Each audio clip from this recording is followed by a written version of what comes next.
Spain ने Iran के खिलाफ जारियत और गजा में मज़ालिम पर इसराइल से अपने सफ़रा को वापस बुलाने का फैसला किया। स्पेन की वजारत ख़ारजा के ज़राए का कहना है कि तल अवीव में स्पेन का सिफारतखाना अब नाज़िबुल उमूर की सरबराही में काम जारी रखेगा। स्पेन ने ईरान के खिलाफ अमरीका और इसराइल की जानिब से की जाने वाली कार्रवाइयों की सख्त मजम्मत की। स्पेन की हुकूमत का मौक़िफ़ है कि ख़ित्ते में कशीदगी बढ़ाने की बजाय सिफारती और सियासी हल को तरजीह दी जानी चाहिए। इससे क़ब्ल स्पेन ने गजा में इसराइली मज़ालिम पर सख्त तनक़ीद की है।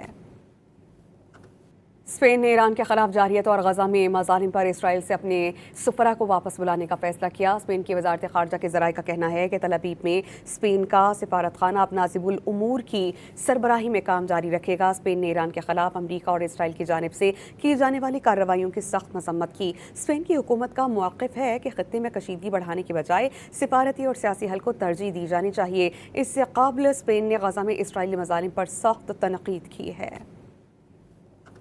स्पेन ने ईरान के खिलाफ जारियत और गजा में मज़ालिम पर इसराइल से अपने सफ़रा को वापस बुलाने का फैसला किया। स्पेन की वजारत ख़ारजा के ज़राए का कहना है कि तल अवीव में स्पेन का सिफारतखाना अब नाज़िबुल उमूर की सरबराही में काम जारी रखेगा। स्पेन ने ईरान के खिलाफ अमरीका और इसराइल की जानिब से की जाने वाली कार्रवाइयों की सख्त मजम्मत की। स्पेन की हुकूमत का मौक़िफ़ है कि ख़ित्ते में कशीदगी बढ़ाने की बजाय सिफारती और सियासी हल को तरजीह दी जानी चाहिए। इससे क़ब्ल स्पेन ने गजा में इसराइली मज़ालिम पर सख्त तनक़ीद की है।